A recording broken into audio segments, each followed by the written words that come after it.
Afghanistan, a nation rich in history and in beautiful ancient artifacts.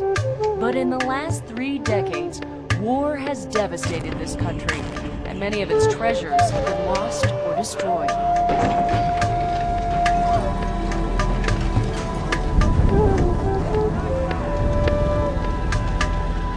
These objects all were leaving. Can you imagine the psychological scar, the mental fatigue that one would happen just seeing your country get plundered like that? It's just a terrible thing. Few treasures discovered on Afghan soil would be missed more terribly than the priceless Bactrian hoard. It was unearthed in 1978 by Viktor Saryanidi, a Russian archaeologist who had come to look for Bronze Age pottery.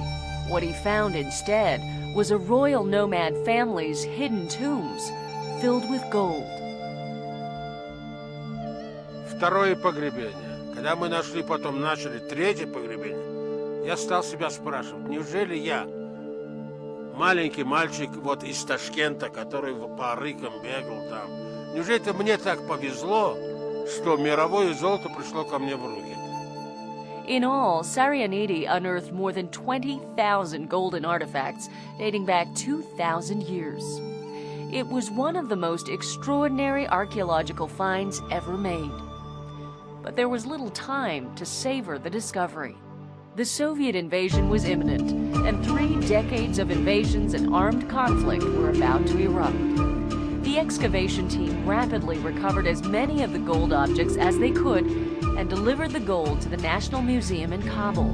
Soon after, Afghanistan dissolved into the chaos of war. Rival factions took over Kabul, and the National Museum was subsequently bombed. The Bactrian hoard disappeared in silence. Over the years, rumors circulated that rival groups melted the trove down, or that the Taliban gave it to Osama bin Laden as a gift. For Viktor Saryanidi, there was an even more heartbreaking rumor that he stole the gold. In 2003, Saryanidi got a chance to clear his name. U.S. and allied forces had overthrown the Taliban. Afghan life regained a sense of normalcy. Newly installed leader Hamid Karzai learned of an intact vault in the presidential palace. Were the boxes with the Bactrian gold inside this vault? National Geographic archaeology fellow Fred Hebert was specially invited to go to Kabul to inventory the vault's contents. I was just so anxious to know what was inside these boxes. So anxious to know, was this the Bactrian gold? Could I vindicate Victor? You know, here I had been living for all these years, worried that Victor's reputation had been ruined, you know, because there was no way to verify where this great treasure was, and now we had that opportunity. Fred made sure his mentor, Viktor Saryanidi, was there for the big event. We're going to go through a series of checkpoints. We got to the presidential palace, and they said, you have to wait. And we said, well, what are we waiting for? They said, there's no keys to the boxes.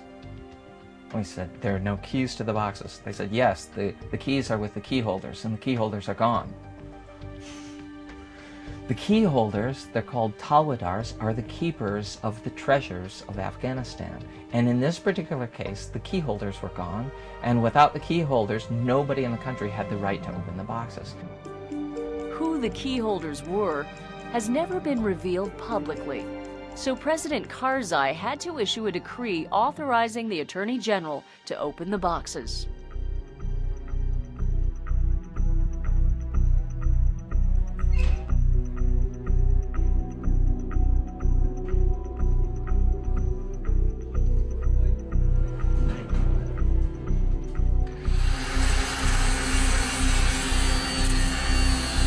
My heart was just trembling, and I was worried about the gold, I was worried about the artifacts, I was worried about everything.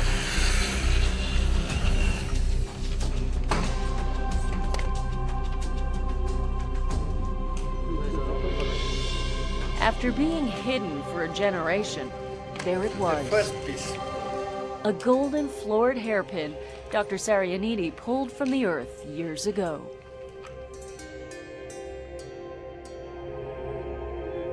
Ну, а в общем-то, конечно, ну как вам сказать, это как встреча с близким человеком, которого ты не видел 25 лет. Ты не знал, он живой, не живой, умер и так далее. И тут наконец-то увидел, все-таки он живой, он здесь, он ждет тебя. It was as if the heart of Afghanistan had been given back. It was really an important moment. Thanks to Victor Sarianidi and Fred Hebert's efforts, the treasure will go on tour in spring of 2008 as part of the National Geographic exhibition. And as for those who kept the gold secret, they survive as the heroes of this treasure. Because of them, the culture of Afghanistan, the world's heritage, is alive for all to witness.